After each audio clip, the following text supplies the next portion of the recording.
El cielo se partió en dos sobre el río. Un relámpago dibujó, por un instante, la silueta de un caballo enardecido y la lluvia vino como cuchillos. Stone avanzó contra la tormenta como quien ha hecho del riesgo costumbre.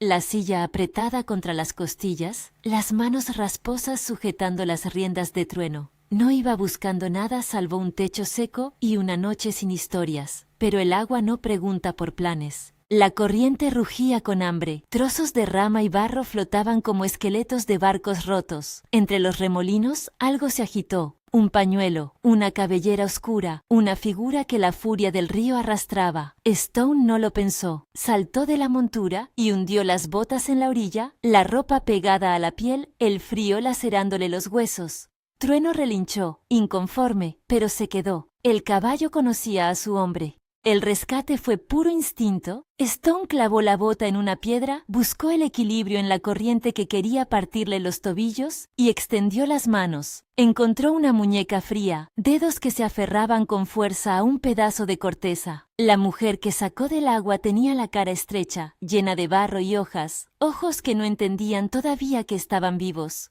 La envolvió en su chaleco, dejando que la lluvia le pegara en la espalda. Solo cuando la llevó al amparo de una cueva que formaba la roca al borde del río, escuchó que respiraba con fuerza, como si cada inhalación tuviera voluntad propia. «No me dejes», murmuró ella en una lengua que Stone no conocía, pero los sonidos eran claros como una plegaria rota. No dijo mucho más. Tenía una flecha clavada en la ropa, la frente con un corte que dejaba una tira de sangre mezclada con barro, y una resistencia tan orgullosa que Stone sintió, por primera vez en mucho tiempo, que había alguien frente a él que no esperaba favores. La llevó al campamento porque en el asomo de la llanura había humo, y más allá, el rumor de vida. Al acercarse, las figuras alrededor del fuego se volvieron hacia ellos en un instante febril. Hombres y mujeres, niños con la mirada extraña de los que aprenden rápido, ancianos que sostenían la paciencia como un músculo. Un jefe alto como un poste salió de entre las tiendas, Tarak.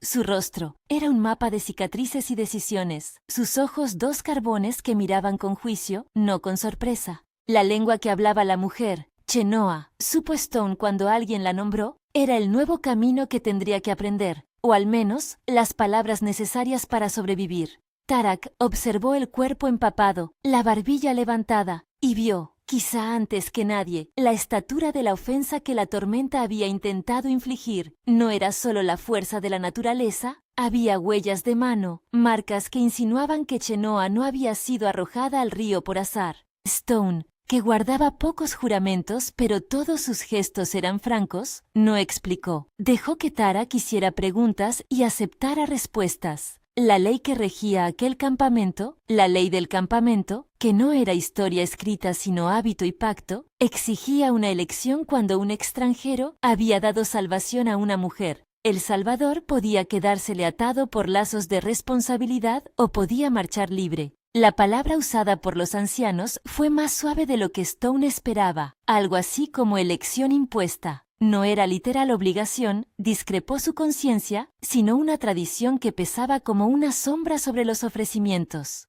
Chenoa no habló mucho al principio. Su mirar era un combate entre la gratitud por haber sido arrancada del frío y la reserva antigua de quien ha aprendido a no confiar en los gestos fáciles de los hombres. Stone la vio desvestirse de barro y agua, secar la herida con hierbas que quemaban la piel para curarla, y entonces aprenderse como costumbre el modo en que el fuego olía en aquel lugar. Trueno permanecía cerca, apoyando su aliento en la rodilla abierta del vaquero, como si entendiera que algo nuevo nacía y temiera a su vez. Durante las primeras semanas, Stone se convirtió en un paisaje en movimiento alrededor del campamento. Reparó ruedas, picó piedra para encender fogones, fue ayudante en los jefes de casa. Los días se plegaron a una rutina que lo sacó de su propio ensimismamiento. Le enseñaron a reconocer el canto de un ave que avisaba la llegada del otoño, a leer el patrón que dejaban las pisadas en la arena, a coser con dedos que no sabían flojedad. No todo fue fácil. La lengua se le cerraba, las costumbres le parecían a veces laberintos. Pero la tribu observó también cosas. La manera en que Stone no dejaba un cabo suelto, la velocidad con que apretaba el gatillo cuando llegó el momento de proteger. su habilidad para no preguntarse demasiado sobre el porqué de las cosas. Eso le dio, poco a poco, una especie de lugar.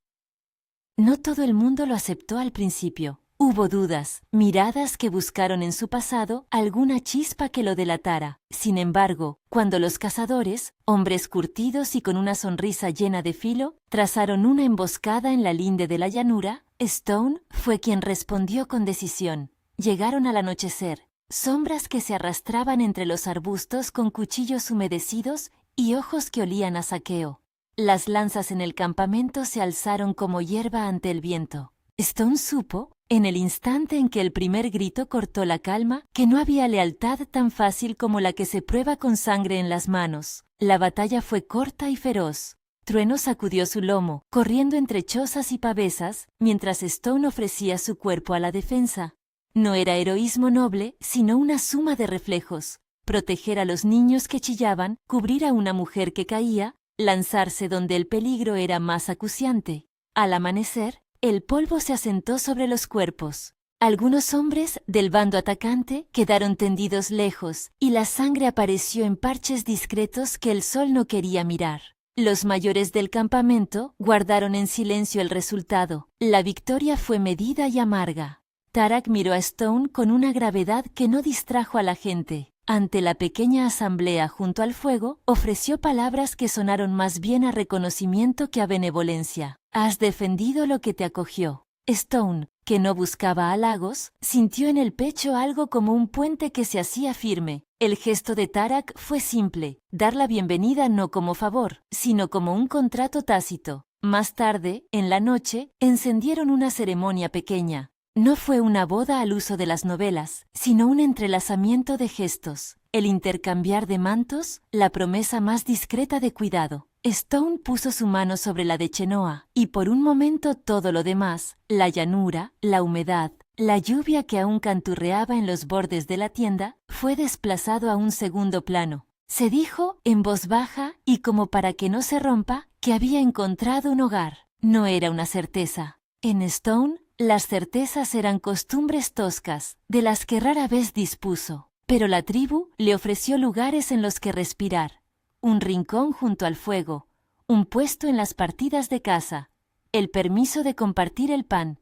Él entregó voluntades a su medida, enseñar a montar a los jóvenes, cuidar a los caballos, proteger las rutas. La relación con Chenoa fue creciendo entre miradas, breves, punzantes, divertidas, y en silencios compartidos que valían más que cualquier promesa. Pasaron semanas en un ritmo que parecía sostenerse sin esfuerzo. El verano se fue cadenciando con las faenas, con las noches de estrellas cortadas por el humo, con la presencia inevitable de Trueno siempre a su lado, como una sombra fiel. Stone aprendió a llamar a la mujer por su nombre sin que la lengua le mordiera los labios. Chenoa. Esa voz la hacía más cercana y al mismo tiempo más frágil. Ella guardaba secretos, se mostraba áspera cuando algo la recordaba, y Stone empezó a descubrir en ella capas de orgullo que no admitían la humillación. Un día la encontró mirando al río, las manos cerradas alrededor de una piedra lisa, y comprendió que el agua marcaba el principio y el fin de muchas historias.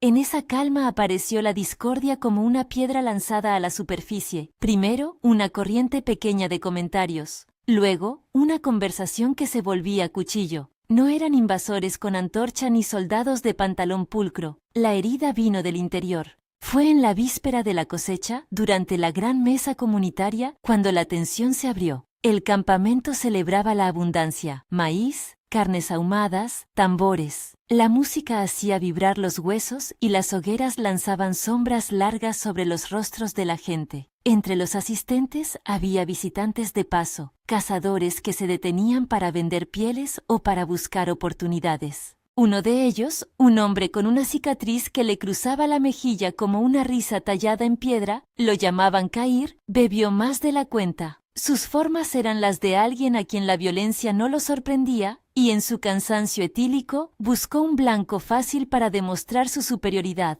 Cair se acercó a la hoguera donde Chenoa tejía, y con voz gruesa la llamó por un apodo que no respetaba su nombre. No la insultó con palabras de hombre extranjero. En su gesto había una condescendencia que olía a antigua posesión. Algunos rieron, otros fingieron no escuchar, pero la risa de Cair atravesó la noche como si fuera un estoque. Chenoa le pidió que se marchara con la mirada.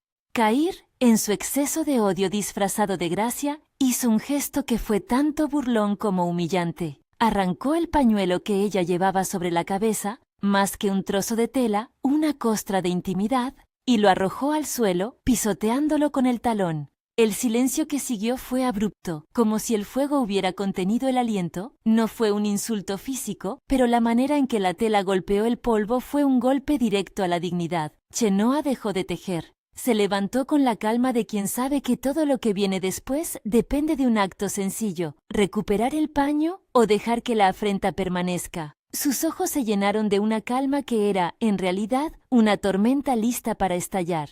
Algunos jóvenes, sensibles a la burla, murmuraron que el hombre debía ser reprendido. Otros, que no querían problemas, miraron hacia otro lado. Tarak, sentado en su lugar de costumbre, vio la escena con una expresión que no era de sorpresa. La tradición del campamento hablaba de orden, de respeto entre miembros y forasteros, y de que la ofensa pública requería un acto público de reconciliación o de sanción. Pero aquella ley no era una regla grabada en piedra. Era una línea que los ancianos trazaban con tiza sobre la tierra y podían desdibujar si la compasión lo exigía. Tarak llamó a Cair a su lado y habló con voz que no tenía premio. Lo reprendió por su falta de respeto, pero no lo desterró ni lo hizo flagelar públicamente. La ofensa será corregida, dijo, según pesa la vida de cada cual. No negó el acto del hombre, pero tampoco permitió que la sangre corriese por ello. Fue un fallo que dejó corazones divididos. Unos sintieron alivio, otros, la sensación de que la justicia había sido medida con la misma balanza que protegía a sus propios.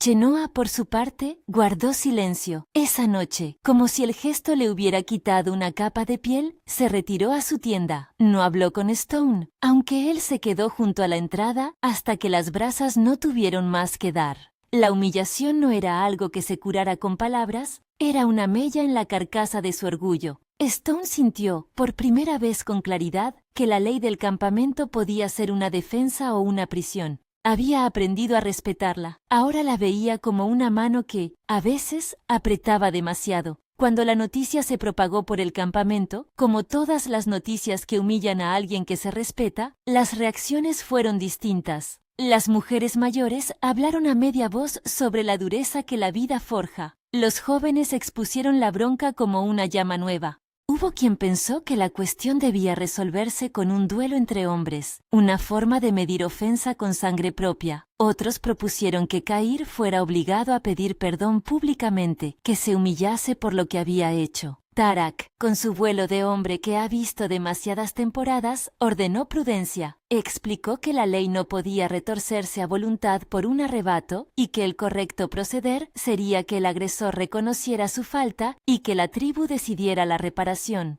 Esa reparación, dijo, no sería infundada ni complaciente. Stone escuchó cada palabra como si fuera cuchillo que le penetrara la piel. En su interior, algo se encendió. No era solo el desdén hacia el acto de Cair, era la convicción de que aquella mujer, la que había luchado contra el río y había dejado en él parte de su nombre, no merecía ver su dignidad puesta a prueba. Había aprendido a medir las leyes del campamento, sí, pero también había prometido, en silencio, que nadie la tocaría sin que Stone lo impidiera. Durante los días siguientes, pequeños cortes en la convivencia dejaron claro que la humillación no era cosa menor. Chenoa comenzó a evitar los asientos centrales en las reuniones, a tomar el agua al borde del grupo en vez de junto al fuego. Su sonrisa se volvió más contenida y el brillo en sus ojos, antes tan vivo, se tornó áspero. Stone vio cómo la gente la saludaba con gestos corteses que rechazaban la cercanía, como si la mancha que otros habían dejado sobre ella se pegara a quien la tocaba.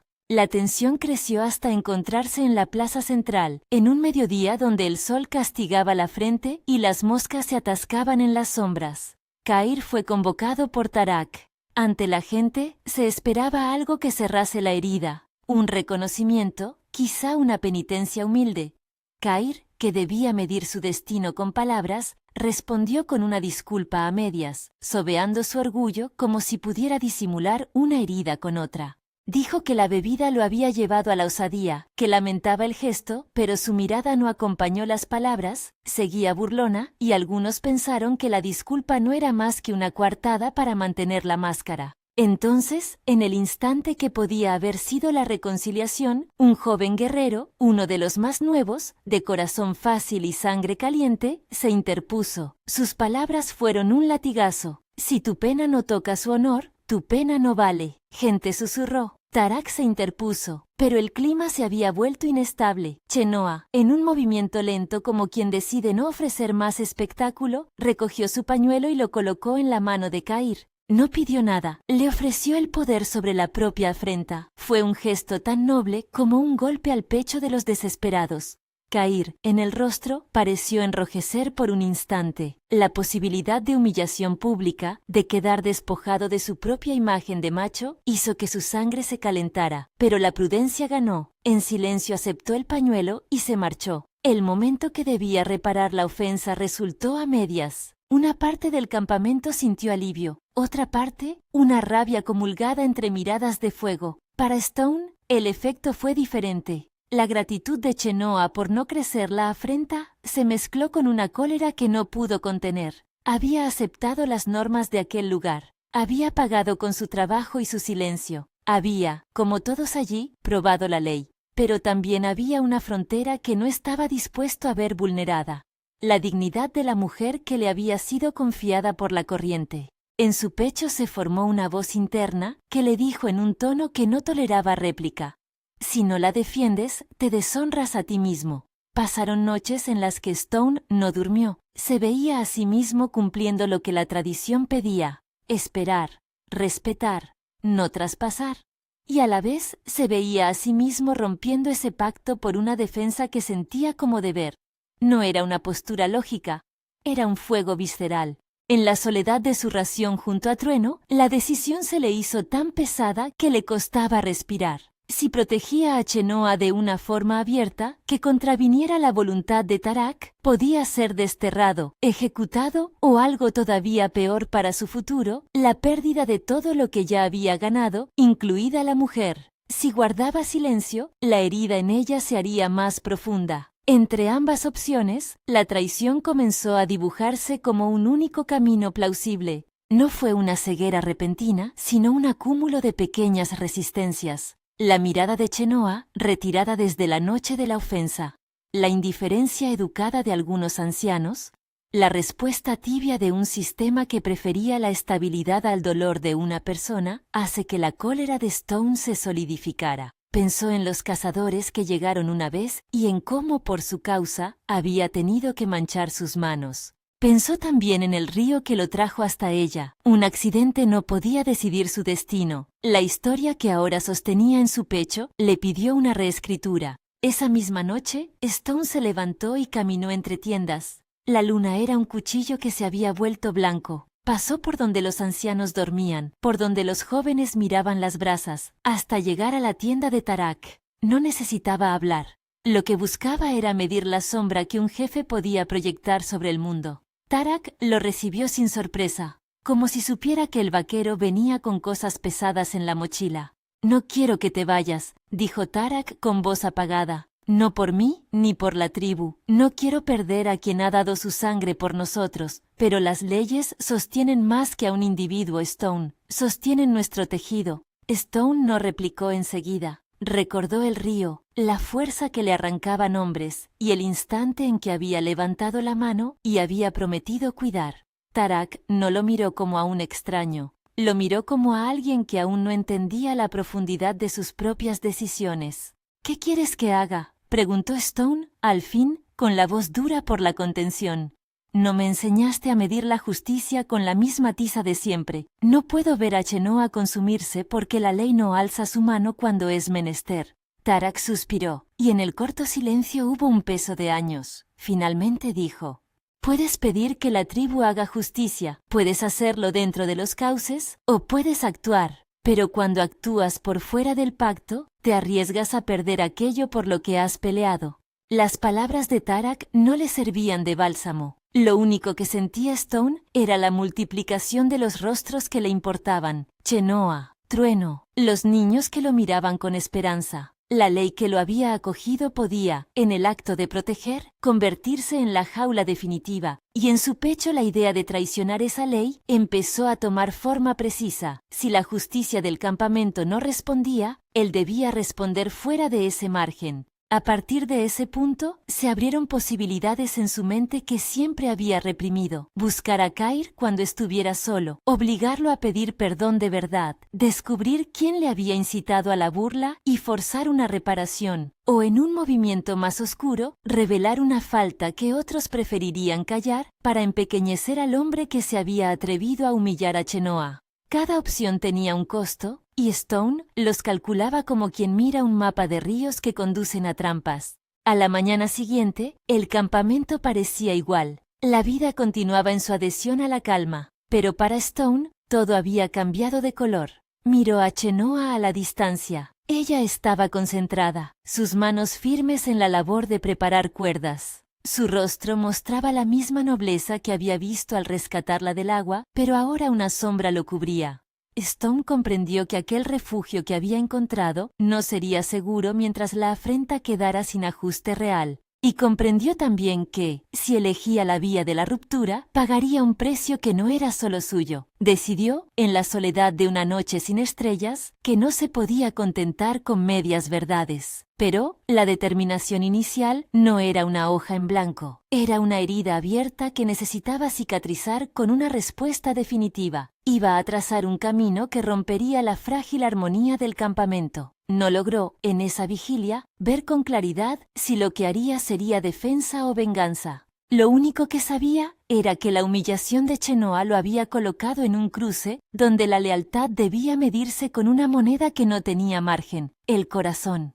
Así, entre la noche y la decisión que ardía en su pecho, Stone comenzó a preparar algo sin anunciarlo. Conservó en secreto su caballo, afinó la mirada sobre determinados hombres del campamento, anotó silencios que en otro tiempo no hubiese notado. La traición que se insinuaba no era todavía un acto, era una marea que subía. La noche que vino después, se acercó por última vez al borde del río, a la roca donde había llevado a Chenoa la primera vez. Dejó que el agua murmurara su sentencia, y supo, con una claridad terrible, que el precio que podía cobrar la vida por su impulso sería en sangre. Si el río había traído a Chenoa a su vida, esa misma agua ahora le devolvía una promesa. No la protegería desde la ley, sino desde la sombra. Fue en ese momento cuando la vida de Stone se volvió un filo. No había vuelta atrás sin que algo se rompiera. Se inclinó sobre la piedra, apretó los puños y respiró lento. La decisión estaba tomando forma. No era todavía acción. Era la antesala de una traición que por su naturaleza podría salvar una dignidad y destruir 1000 otras. Stone se alejó del río con la certeza de que la próxima vez que Trueno relinchara al abrirse la senda, no sería para ir a cazar, sino para cruzar una línea que nadie en el campamento podría borrar sin dolor. Si alguien hubiera observado la escena desde la distancia, habría visto a un hombre que tenía todo, y al mismo tiempo lo estaba dispuesto a perder por una sola verdad: no permitir que la mujer que amaba quedara doblada por la burla. Y en ese deseo, la confianza que el campamento le había dado empezó a temblar, como un fuego al que roza una brisa impetuosa. Antes de seguir, si esta historia te ha atrapado, suscríbete y cuéntame desde dónde la ves. Tu comentario ayuda a que más voces la oigan. A la mañana siguiente, el campamento despertó a un día que aparentaba ser común. Los niños corrían, las mujeres preparaban comestibles, y Tarak convocó a su consejo para discutir asuntos de caza y tránsito. Nadie, o casi nadie, supo que Stone pulía una decisión en el silencio. Caminó entre la gente con la calma de quien actúa por convicción. Miró a Chenoa discretamente. Ella levantó la cabeza al sentir su mirada, y sus ojos cruzaron con él una carga que no supo explicar en palabras. Había gratitud, miedo y una petición muda a la que Stone respondió con un gesto de manos sin hablar. Con el paso de las horas, los movimientos ocultos comenzaron a tomar forma concreta. Stone habló en voz baja con Trueno hasta que el caballo pareció entender que la ruta que tomarían no era una de las habituales. Recorrió los límites del campamento y observó a los hombres que se habían reunido en torno al borde. Buscó a Cair entre ellos, evaluó quién le daría la espalda y quién podría protegerlo. Plantó, sin saberlo, las semillas de una elección que traería sangre, la posibilidad de tomar la justicia fuera de la ley. En las sombras de la tarde alguien lo observó. No era Tarak, su figura estaba ocupada en asuntos de clan, sino un joven del campamento que lo había visto actuar en la batalla, que había aprendido con él a sostener el cuerpo en la defensa. Este muchacho lo siguió sin hacer ruido, y al final lo alcanzó en una roca donde Stone afinaba una cuerda. ¿A dónde vas?, preguntó, con voz que intentó no sonar acusatoria. Stone no respondió con claridad. Miró al joven, y por un instante vio en sus ojos el reflejo de su propia juventud. La misma urgencia, la misma posibilidad de romper. No quería complicar a nadie más. Sin embargo, la lealtad que había encontrado en la tribu empezaba a pedir algo más que sacrificios individuales. Stone se quedó en silencio, pero el joven comprendió algo. Había una decisión en marcha. La tarde se estiró hasta convertirse en crepúsculo. Stone regresó a su rincón y antes de que la noche cayera por completo, tomó una determinación que lo comprometía más allá de su voluntad. No era todavía el acto sangriento del que hablaban los pesares. Era el primer movimiento hacia la traición. Reunir información, retener a un hombre fuera del alcance de la ley. Plantear una solución que justificara lo que, en realidad, sería una ruptura. Al ocultarse la noche, la cúpula de estrellas sobre el campamento parecía mirar con juicio. En el interior de una tienda, Chenoa dormía con la misma calma que se alcanza después de un día de trabajos, pero el sosiego no cubría la mella en su pecho. Stone la observó desde la entrada y sintió, por última vez antes de cruzar la línea, la certeza de que la protección que planeaba no vendría sin precio. La traición todavía no era sangre, era una coalición de intenciones que podría desviarse hacia la reparación o la destrucción. Stone clavó la mirada en Trueno, acarició el lomo del caballo y con la voz apenas un hilo, prometió: «No dejaré que la afrente quede impune». Después, sin más, se volvió hacia la oscuridad, llevando consigo la promesa que lo pondría en contra de la ley que lo había acogido. Se internó en la noche como quien se vuelve sombra de sí mismo. Las estrellas eran puntas frías que no le decían nada. Pensó en cada palabra que había oído de Tarak, en la manera comedida con que el jefe hablaba de leyes, como quien a la vez protege y ata. Pensó en Chenoa inclinada sobre su labor, en el pañuelo que había recuperado con manos que eran una tregua, y por primera vez entendió que la misma mano que acariciaba podía convertirse en arma. No buscó aliados en el campamento, buscó fuera, en la línea de los que viven del filo de la frontera y del cambio de tiempo, cazadores errantes, hombres que se vendían por una noche de carne o por un rumor de botín. Recordó uno de ellos, un tipo enjuto que vendió pieles la semana anterior y que miró a Stone con interés cuando el vaquero habló de la llanura. Stone fue a donde había promesas fáciles, al claro, donde los visitantes solían encender un fuego secundario. Habló bajo, reparando en las sombras, y ofreció lo que solo alguien que conocía el campamento podía dar: un camino por la línea de detrás, una hora en que la guardia sería escasa, el nombre de los hombres que normalmente se retiraban a beber. No lo llamó traición en sus propias palabras, lo llamó justicia a medias, como se nombra a las cosas que uno necesita creer.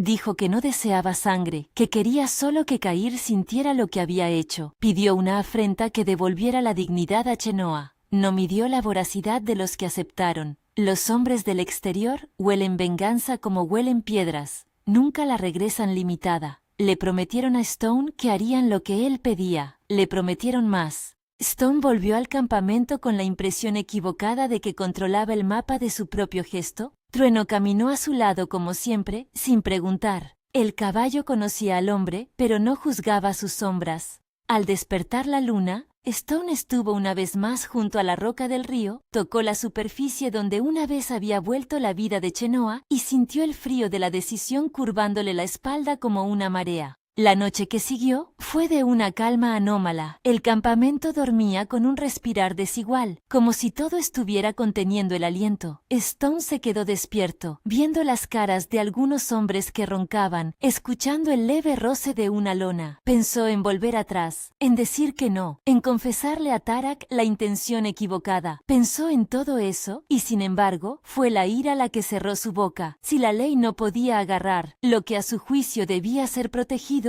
él lo haría. Fue un pensamiento antiguo, primitivo, tomar la justicia con las manos. A eso de medianoche, los pasos se acercaron. No eran los del campamento, eran pasos de hombres que sabían andar en silencio, con botas que apenas tocaban la arena. Se adentraron en el corral de las caballerías por la parte trasera, donde en otros tiempos el viento dejó una caída de arbustos. Había más de lo que Stone había previsto, sombras suficientes para devorar hogueras enteras. Los atacantes se movían como perro que sabe a dónde ir, con ansia. Stone vio cómo entraban en la penumbra, vio cómo fueron buscando chozas, vio cómo la desesperación comenzó a encender luces en rostros adormecidos. No había orden de Tarak, no había trampa preparada. La costumbre de la noche fue rota con violencia. El choque fue inmediato. Un grito desgarró el silencio. Varios hombres corrieron, sorprendidos, otros despertaron con la mano en el cuchillo. Trueno se revolcó, saltó atado, azuzado por el desconcierto. En medio del tumulto, Stone se encontró con Kair. Lo reconoció por la cicatriz que cruzaba la mejilla y por la risa sin cuidado. Kair estaba sorprendido, apenas vestido, con el pañuelo que la noche anterior había pisoteado medio enrollado en la tienda.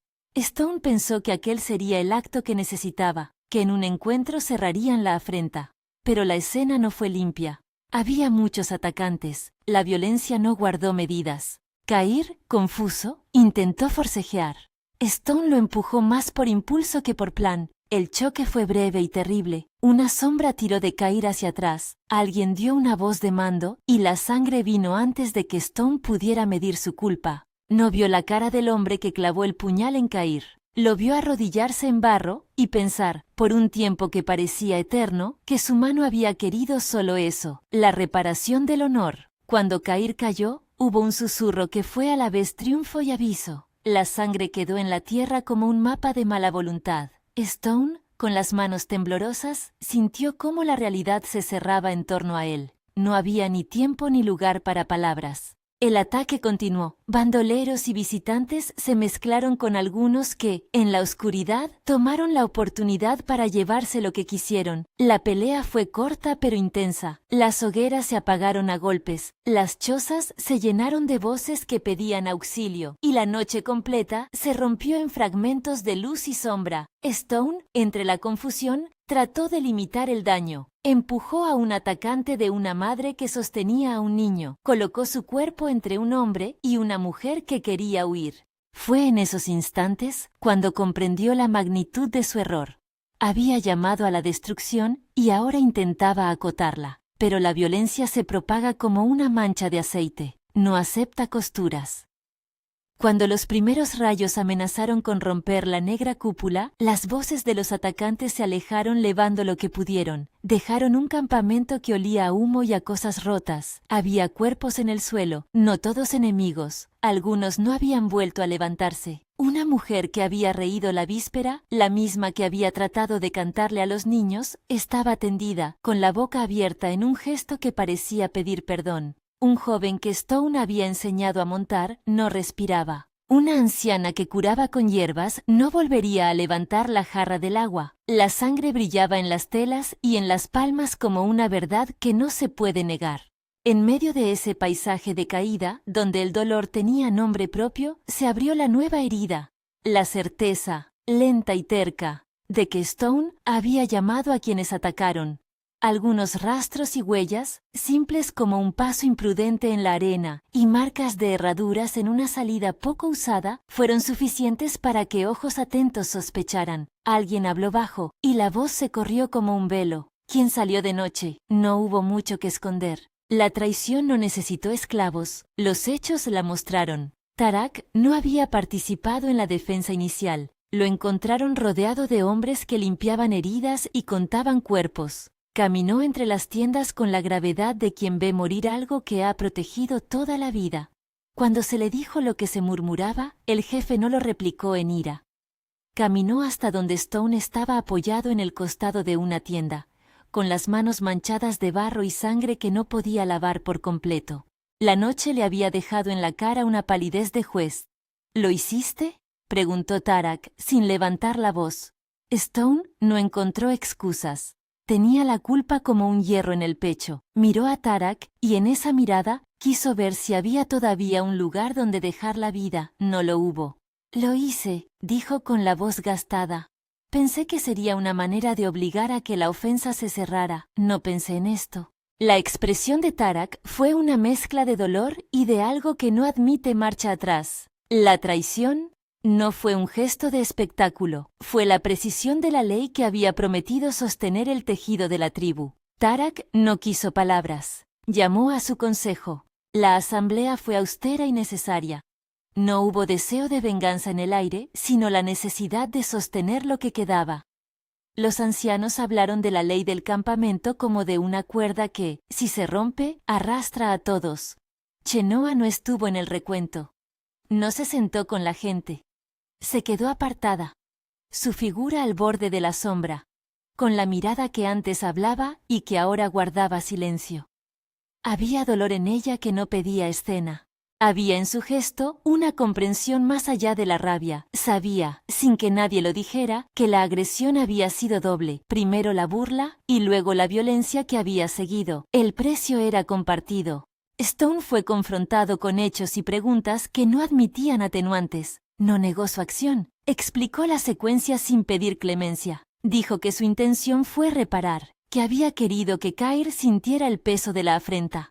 El resultado, replicó Tarak, había sido otra afrenta. Había roto la confianza que se ofrece a quien es acogido. La traición de Stone no fue solo contra un hombre, fue contra la tribu que lo aceptó. El veredicto no fue un arrebato. Tarak, con la serenidad propia de quien asume la dura tarea de gobernar la deuda moral, dictó lo que el tejido pedía. La reparación debía ser proporcional. Para actos que ponen en riesgo la vida del campamento, la ley del campamento admitía un pago que restableciera el equilibrio. No sería fácil, y nadie podía garantizar que fuese justo a los ojos de todos. Algunos jóvenes, sedientos de sangre que equilibrara la que se había perdido, pedían ejecución pública. Otros, más viejos, proponían destierro, la única muerte que se puede dar a quien ya no pertenece. Chenoa, cuando Tarak le pidió su opinión, habló con la calma cortante de quien sostuviera una hoguera dentro. No buscó venganza, no pidió el máximo castigo pensando solo en el dolor de la ofensa. Sus palabras fueron pequeñas, precisas.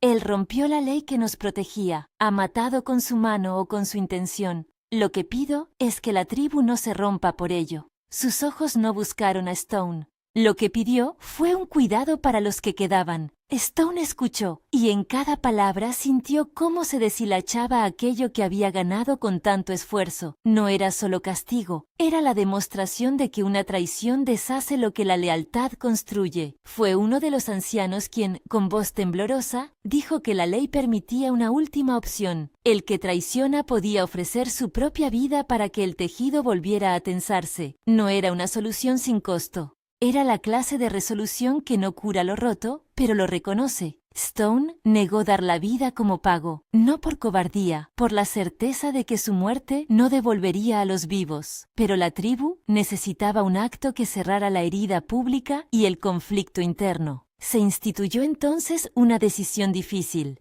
Stone sería condenado a la expulsión o a la muerte según el consejo. Tarak, que había sido tan hospitalario con él, al final fue implacable en la forma que consideró justa. No buscó espectáculo, buscó equidad. Cuando la votación terminó, la pena fue la muerte. No fue una exaltación, fue una medida para restituir un orden. En la tarde previa a la ejecución, Stone se encontró con Chenoa.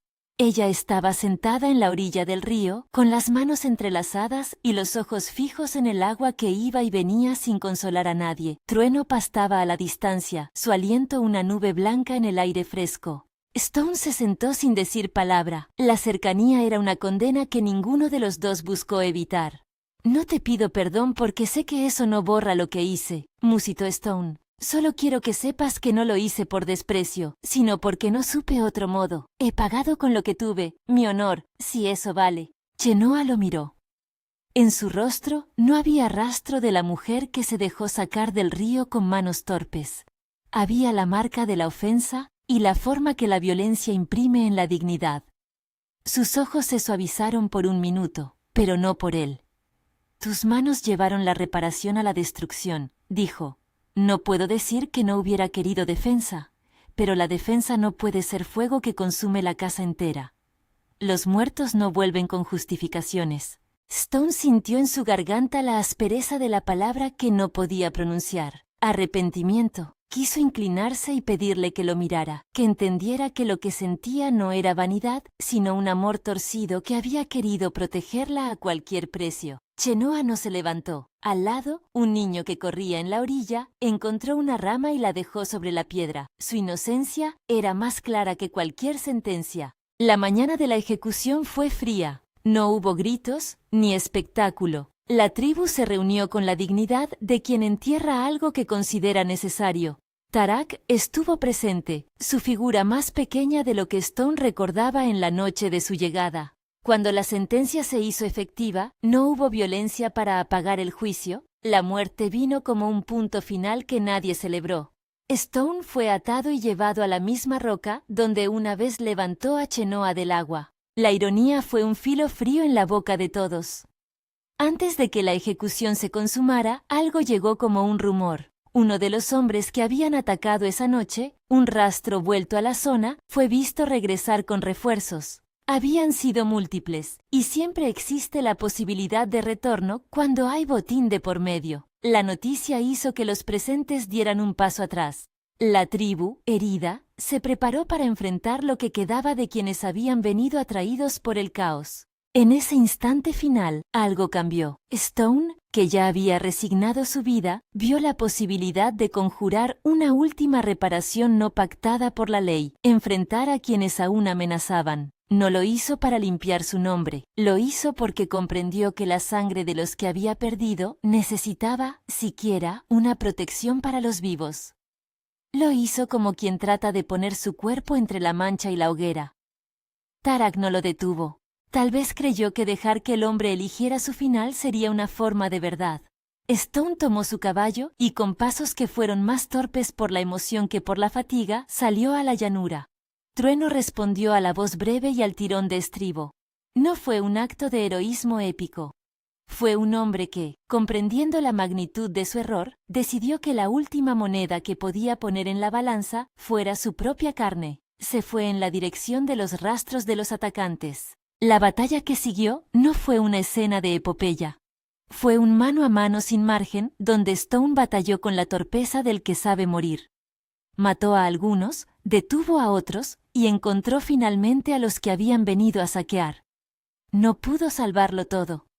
No salvó a los que ya se habían ido, pero detuvo el avance suficiente para que la tribu reorganizara las fuerzas y cuidara de los heridos. Cuando al final la violencia paró, Stone yacía en la llanura, con la respiración rendida como la de alguien que ha corrido demasiado. Tenía heridas por todo el cuerpo, algunas profundas, otras que sangraban con la obstinación de quien fue castigado por sus decisiones. Lo encontraron los suyos en la penumbra de la tarde. Trueno estaba enredado en una cerca, como si no supiera qué hacer. Chenoa llegó junto a la multitud que se arremolinó, y al verla Stone pronunció su nombre con un hilo de voz. No pidió perdón. Sopló una frase corta, casi inaudible, que podría haber sido perdón o culpa.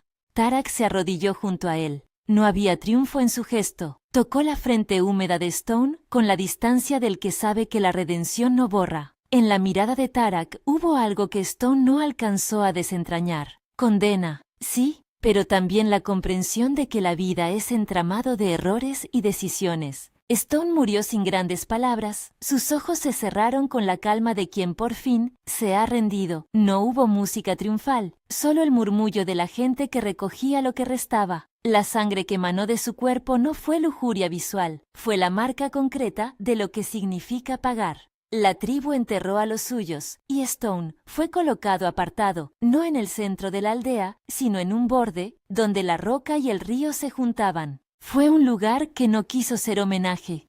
Fue un lugar que quiso ser memoria. Chenoa fue la que más tiempo estuvo junto a la tumba. No habló. Dejó que sus manos tocaran la tierra con la lentitud de quien pone un elemento sobre algo que no puede rescatar. Sus dedos encontraron la pequeña piedra lisa donde Stone había dejado una vez su promesa.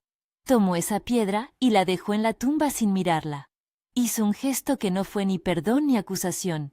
Fue cierre. La gente reconstruyó el campamento con manos que temblaban de cansancio y de resolución. Las mujeres volvieron a coser. Los hombres repararon las tiendas. Los niños aprendieron de nuevo a jugar con la sombra del fuego. Pero algo había cambiado en todos. La ley que amparaba era más afilada y el silencio se coló como un flanco nuevo que nadie quería tocar. El río siguió su curso, como siempre, ajeno a los recuentos de culpa humana. Llevó a lo lejos ramas, hojas y un pedazo de tela que nadie reclamó. Trueno quedó poco tiempo en ese lugar. Fue montado por uno de los jóvenes que había sobrevivido, y el caballo partió con una carga de melancolía en los cascos. En la orilla, donde Stone había recogido a Chenoa, y donde años después había pagado con vida, quedó una marca: la roca lisa, el barro seco y una mezcla de huellas. Los días que siguieron trajeron la normalidad de los supervivientes y la memoria de los que se perdieron. Chenoa siguió, con su trabajo y sus silencios, curando lo que podía.